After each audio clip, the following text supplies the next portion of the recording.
साहेब जी, मेरे सभी भाइयों बहनों बेटा बेटी माता पिता को भक्ति की सत साहेब। तो आज हम सुनेंगे संत रामपाल जी महाराज की अमृतवाणी में अमृत सत्संग। हमारे पास जब भी टाइम हो हमने गुरु परमात्मा जी के सत्संग सुनते रहना। चाहे हमने पहले कितनी बार ही सत्संग सुन लिया हो, फिर भी हमने सत्संग सुनने के लिए टाइम जरूर निकालना। तो सुनते हैं सभी भाई बहन बेटा बेटी माता पिता मिलजुल करके सत्संग संत रामपाल जी महाराज की सत साहेब जी। अब जैसे प्रतिमाएं बनाई गई हैं, ये ऋषियों ने समाधि लगाई और समाधि में जिसको भी जिस रूप में दर्शन मिले उसने उस मिट्टी की मूर्ति उसी बना दी। आगे चल के ये मूर्ति एक परंपरा बन गई। तो इन्होंने ब्रह्मा विष्णु महेश की मूर्तियां बनाई, इन्हीं के दर्शन हुए इनको। किसी को ब्रह्मा के रूप में दर्शन दे दिए। इस प्रकार ये सबको विचलित करके रखता है। तो कहने का भाव ये है, इन ऋषियों ने परमात्मा के दर्शन नहीं हुए, फिर भी ये घुमा फिरा कर ये कहते हैं कि वेदों में परमात्मा तो निराकार लिखा है, ये जो दिखाई देता है ये परमात्मा नहीं हो सकता। एक तरफ श्री विष्णु जी को कंप्लीट गॉड भी मानते हैं, फिर बुद्धि विचलित होने से कोई इनको कहता है कि नहीं भगवान तो दिखाई थोड़ा ही देता, वो तो निराकार है, प्रकाश ही प्रकाश है। सहस्रार कमल में जाकर देखो, वो तो प्रकाश ही प्रकाश दिखाई देता है, 1000 ज्योतियां दिखती है। तो फिर ये वहां डगमग हो गए। सचमुच ये निष्कर्ष निकाल ही नहीं सके, क्योंकि इनकी साधना व्यर्थ थी, इनकम्प्लीट स्पिरिचुअल नॉलेज था। तो चुनक ऋषि ने हजारों वर्षों तक परमात्मा प्राप्ति के लिए कोशिश की, भगवान मिले नहीं। और ये एटम बम बन जाते हैं ज्यादा तप और जप करने से, इस काल तक की भक्ति करने से। और यही कारण है कि काल फिर इनका दुरुपयोग करता है। रिमोट उसके हाथ में होता है क्या सबका। तो चुनक ऋषि ने हजारों वर्षों तक तप किए, जप किया ओम नाम का, भगवान मिला नहीं। और सिद्धि के से यो ओतप्रोत हो गया, पावर हाउस बन गया, एक एटम बम बन गया। एक मानधाता नाम के चक्रवर्ती राजा थे, यानी पूरी पृथ्वी के शासक थे। और वो 1 वर्ष में 2 वर्ष में 10 वर्ष में जैसा भी वो उचित समझते थे, पूरी पृथ्वी पर निरीक्षण किया करते थे। चक्रवर्ती राजा करता था कि किसी अन्य भूभाग के भूपति को, यानी छोटे राजा को, मेरी प्राचीनता अस्वीकार तो नहीं होगी है। तो उसके लिए वो क्या करते थे, एक राजा का पर्सनल हॉर्स होता था, अपना घोड़ा निजी, उसके गले में एक पंपलेट लगा दिया करते थे। उसके साथ सैकड़ों हजारों की संख्या में सैनिक चल पड़ते थे।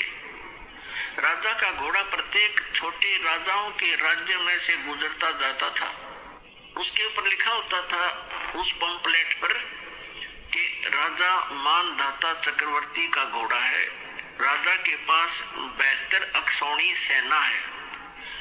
अक्षौणी का वैसे उसका अलग से डिटेल होती है, लेकिन हम सिंपल सा मानकर चलते हैं, 72 करोड़ मान कर चलो। राजा के पास 72 करोड़ सेना है।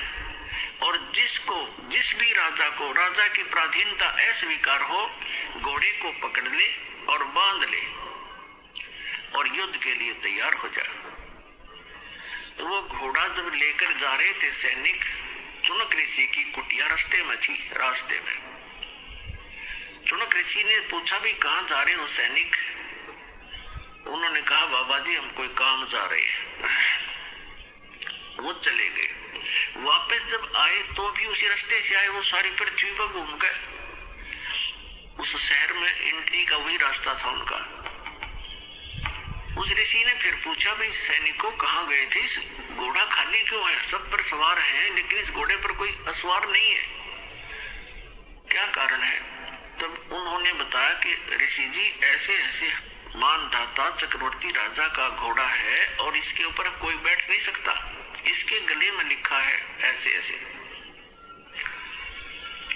और हम सारी पृथ्वी पर घूमकर आए हैं राजा के ये देखने के लिए राजा ने एक परीक्षण किया है कि कोई उसकी प्राचीनता अस्वीकार तो नहीं कर रहा है।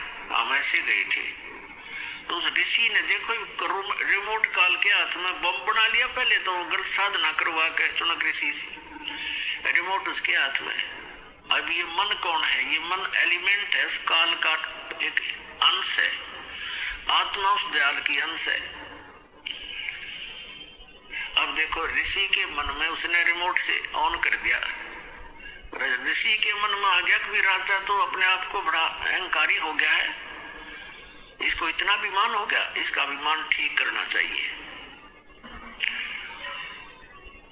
अब ऋषि ने कहा कि सैनिकों, यदि मैं तुम्हारे राजा का युद्ध स्वीकार कर लूं तो क्या हो? तो सैनिक ही होते हैं, सूरवीर होते हैं, उनके बोलने की शैली भी कड़क होती है। वो कहने लगे, रे कंगले, तेरे दाने खाने को नहीं, अपने दबले माला चुप करके और युद्ध करेगा तो बांधाता चक्रवर्ती के साथ तेरी क्यों सामत आई है? बदले अपनी माला बदले।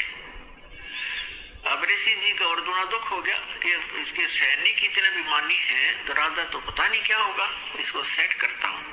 तो चुनक ऋषि ने कहा कि मैंने स्वीकार कर लिया तुम्हारे चक्रवर्ती राजा का युद्ध, और इस घोड़े ने बांध दो मेरी कुटिया के इस पेड़ के। अब वो सैनिक तो तैयार बैठे थे, बांध दिया घोड़ा तुरंत। अभी आए ऋषि जी, हम एक आज्ञा ले आते हैं राजा की।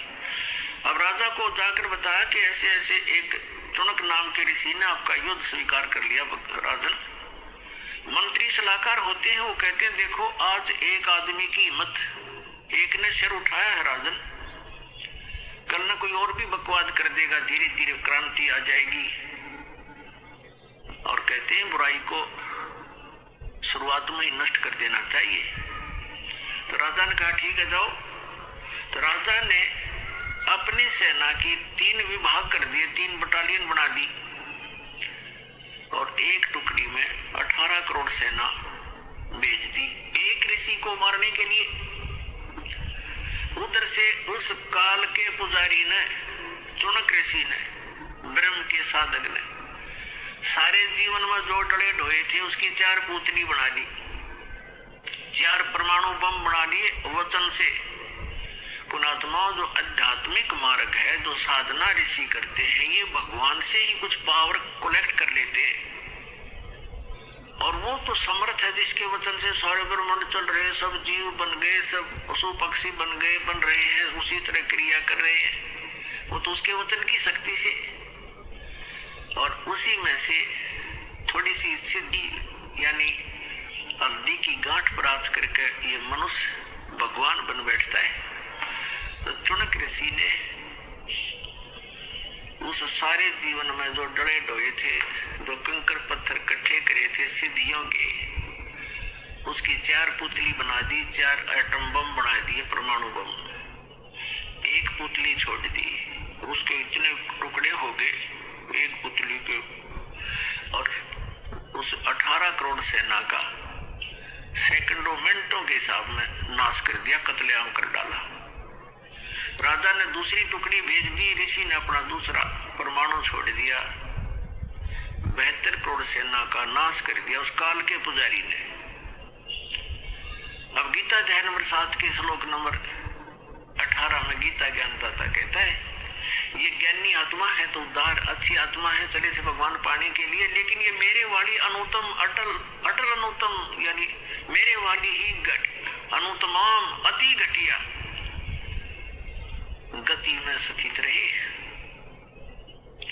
अब देखो चुनक ऋषि ने 72 करोड़ सेना का नाश कर दिया। पुण्यात्माओं, चाहे कोई तीर तो मार दे, कोई तलवार से काट दे, कोई गोली लाठी से मार दे, पत्थर से मार दे, उसको उतना ही पाप लगता है। और चाहे कोई वचन से मार दे, उसका वो हथियार है तो उतना ही अपराधी है जितना कि गोली से मारने वाला होता है। अब पूरी पृथ्वी पर चुनक ऋषि की महिमा होगी, लेकिन उस कमबख्त ने ये नहीं पता था, न तो अपने भविष्य में बबुल बिजली। अब यहाँ परमात्मा कहते हैं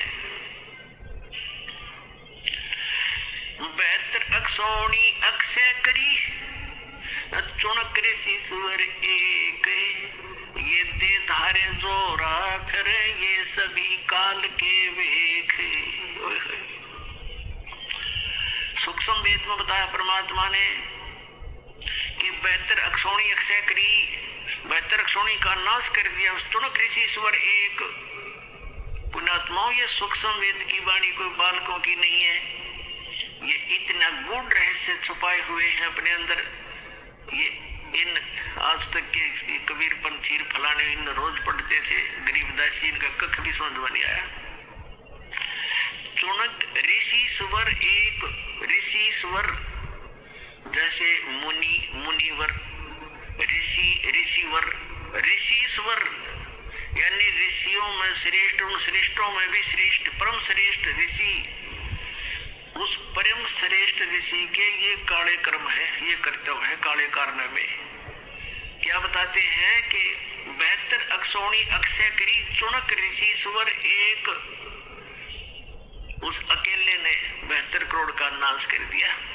और फिर बताते हैं दे धारे जोरा फिरे, जोरा माने मौत, क्या ये चलती फिरती मौत है। तुम जिनको ऋषि कहा करते थे, ये दे धारे जोरा फिरे, जोरा माने मृत्यु, ये सभी काल के भेद